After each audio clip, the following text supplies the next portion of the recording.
A aula de hoje vai ser sobre uma força muito importante para os nossos movimentos do dia a dia, que é a força de atrito. Por exemplo, é devido a essa força, por exemplo, que você pode se mover. é, não sei se vocês já viram, mas as chuteiras do jogador de futebol tem um monte de presilha, tem um monte de grampo, que é justamente para aumentar o atrito. Que é por causa disso ele não escorrega quando tem um campo molhado, etc. A força de atrito está sempre no nosso cotidiano e tal. Apesar de que em alguns momentos ele é o que faz gastar muita energia, por exemplo, no carro para se mover, mas é também o que faz o carro se mover, tá entendendo? Assim, é importante falar dela, tipo, porque é uma constante na nossa vida, a força de atrito. A primeira força de atrito que eu vou falar é a força de atrito estática. Estático, a força de atrito estática. Quando temos aqui, por exemplo, temos um bloco, sabemos que devido à análise de forças, temos um peso para baixo e devido à superfície tem uma força normal apontando para cima, devido à superfície, perpendicular à superfície.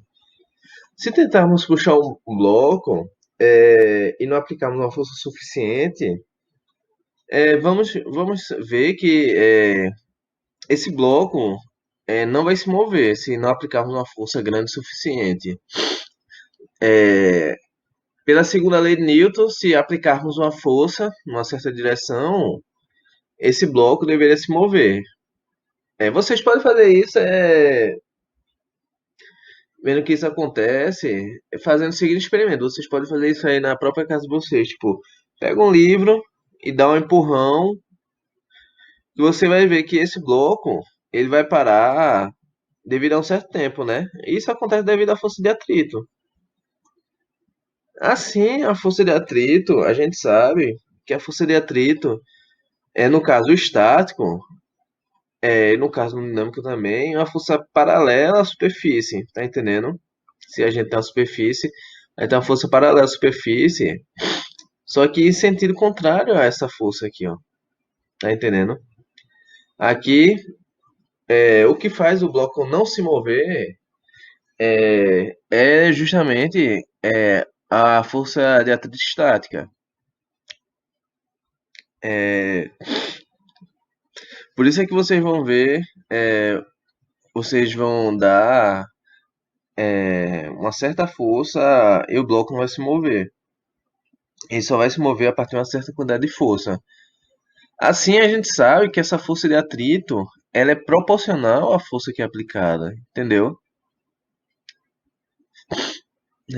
Conforme aumenta essa força, maior a força de atrito estática até ela atingir o movimento, tá entendendo? Se você aplica uma força pequena e ela não se move, a força de atrito vai se proporcionar essa força e assim por diante. Isso acontece devido a propriedades microscópicas do material.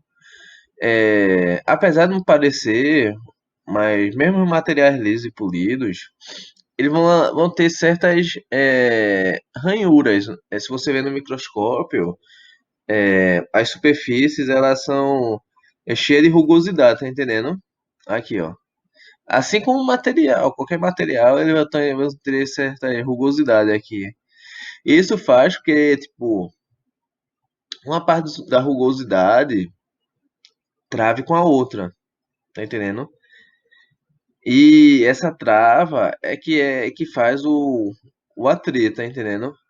Fica como se tivesse, tipo, diversas presilhas de chuteiro de jogador de futebol, tá entendendo? Aí, pra você tentar fazer esse movimento, você tem que quebrar essas, esses grampos aqui, tá entendendo? Aí, por isso é que você tem que dar uma força, que é justamente para superar essa trava aqui. Aí isso é o que dá o atrito. Aqui no caso é atrito estático, quando não tem movimento. A força de atrito estático máximo é dada por uma, pelo coeficiente de atrito estático vezes a normal. Aqui no caso é o valor máximo, é quando ele está na iminência de se mover. Ou seja, para o objeto se mover, começar a se mover, ele tem que superar essa barreira aqui, ó, que é chamada de força de atrito estático máximo aqui, que é igual a μ vezes a normal, μ estático vezes a normal aqui. No caso aqui é vezes a normal, é o μ estático. Ou seja, a força de atrito vai ser proporcional à força até atingir esse valor aqui, que é o valor normal. Aqui, o coeficiente de atrito estático é geralmente dado. Por exemplo, o coeficiente de atrito do Teflon, por exemplo, entre o ovo e o Teflon, é em torno de 0,04. E de uma bota de alpinista para ele não escorregar na neve, é em torno de 1,2, 1,4. Entendeu? Esses valores variam muito.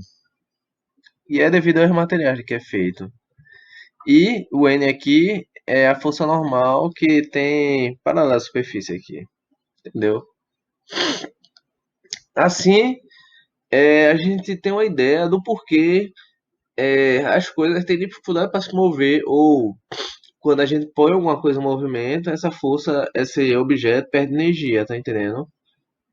Porque a segunda lei de Newton, ela falaria que não, que o objeto, se aplicar sua força, moveria indefinidamente. Mas, devido ao atrito, que é uma força paralela à superfície, você vê que esse objeto vai frear, tá entendendo? Isso é tudo devido à força de atrito. E no caso, se o objeto não se mover, chamado de força de atrito estático. Agora eu vou falar da força de atrito dinâmico. Força de atrito dinâmico é aquela força para quando você aplica a força e o objeto começa a se mover, tá entendendo? É quando você tem uma força ali acima do valor é, do μ vezes a normal. Aí você tem a força de atrito dinâmica. E uma coisa interessante que você vê que quando você aplica, que você vê a partir de experimentos, você vê que tipo essa força de atrito dinâmica é menor, ou seja, é, quando o objeto começa a se mover, ele apresenta menos resistividade ao movimento, tá entendendo? Ou seja, a força de atrito dinâmico tem um módulo com a menor intensidade do que a força de atrito estática. Por exemplo, difícil é você pôr um caixote pesado para se mover, mas depois que se move, é mais fácil de você empurrar, tá entendendo? Por isso aqui no carro, por exemplo, a parte mais difícil é você dar aquele empurrão. Não sei se vocês já viram algum carro que estancou e ajudou o carro a se mover, mas a parte difícil é você botar o carro para mexer, mas depois que ele se mexe, você só dá o embalo, tá entendendo? Você só continua, mas para você tirar o carro da inércia é mais difícil, entendeu? Aí aqui a fórmula da força de atrito dinâmico é μ, que é a μ dinâmico vezes a normal, onde esse μ dinâmico, como eu falei, aqui no caso μd aqui é o coeficiente de atrito dinâmico, e esse μ dinâmico é menor que o coeficiente de atrito estático. Essas são as coisas é, da teoria que vocês precisam saber sobre a força de atrito. O estático é tipo quando o objeto não se move e o coeficiente de atrito estático é maior que o do dinâmico, tá entendendo? E a força de atrito ela vai chegar num limiar que vai estar parado até quando você quebrar essa barreira e começar a se mover, tá entendendo? Aqui tem um gráfico aqui experimentalmente de como o módulo da força de atrito pelo tempo aqui, ó.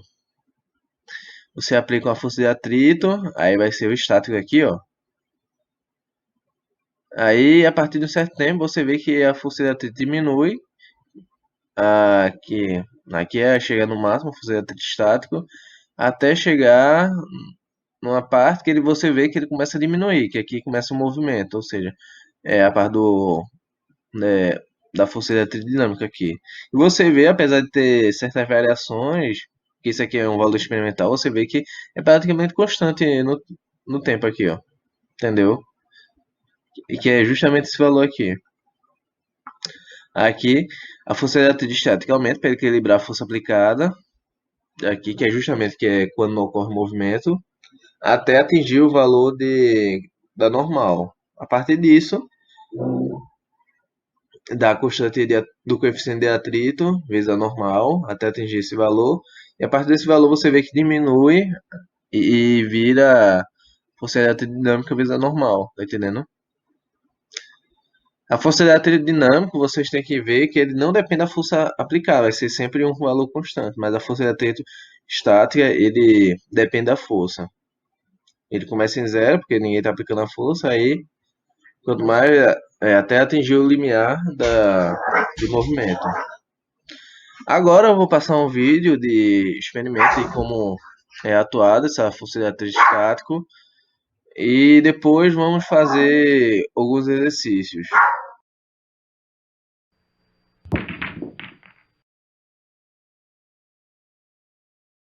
Nesta demonstração, usaremos um dinamômetro, que é um instrumento para medir força, por meio da deformação elástica de uma mola. Pendurando uma massa no dinamômetro, podemos ver a indicação do peso desta massa. Também usaremos para essa experiência um bloco de madeira e uma folha de papel sulfite. Prendendo o dinamômetro no bloco de madeira, que está sobre a folha de papel, e puxando-o, podemos ver a força exercida pela mola através de sua elongação. Se puxarmos o dinamômetro um pouco mais, a força da mola consegue vencer a força de atrito entre o bloco e o papel. Conforme a força da mola do dinamômetro aumenta, aumenta também a força de atrito. Enquanto o bloco não entra em movimento, esse atrito é chamado de atrito estático.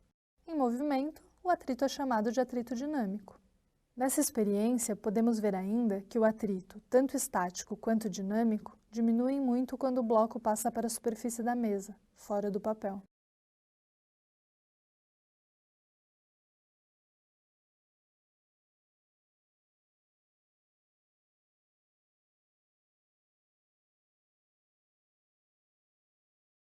Hoje eu vou mostrar um jeito muito especial de grudar dois livros de forma inseparável sem usar absolutamente nada. Na verdade eu vou usar uma coisa muito simples, muito singela, um pedacinho de fita crepe. Mas esse simples pedacinho de fita crepe vai me ajudar a grudar os dois livros de forma que duas pessoas muito fortes puxando dos dois lados não consigam separar os dois livros. Bom, hoje eu não estou a fim de destruir dois livros, então eu trouxe aqui uma coisa muito rara, que provavelmente você não vai ver mais, que se chama lista telefônica. Essa lista telefônica aqui tem 1.200 páginas, eu vou cortar exatamente no meio para fazer dois livros. Então aqui eu tenho dois livros de 600 páginas cada um, e eu vou ajeitar esses dois livros de forma que eles fiquem inseparáveis. Dá só uma olhada como é que se faz isso. 1, 2, 3, 212, 213, 481, 482, 595, 596, 597, 598, 599, 600, faltou uma folha. Você pode não acreditar, mas essas duas listas estão completamente grudadas, são verdadeiras irmãs siamesas. E para a gente testar, para ver se elas não se separam de verdade, agora eu vou fazer dois furos com furadeira aqui bem no cantinho, vou passar uma corda de cada lado. E antes de chamar um amigo para testar, eu vou usar aquele pedacinho de fita que eu falei que ia usar no começo do vídeo. Vai ser simplesmente para o livro não ficar soltão. Vai um pedaço em cima e outro pedacinho aqui embaixo. E agora é hora de fazer o teste de força.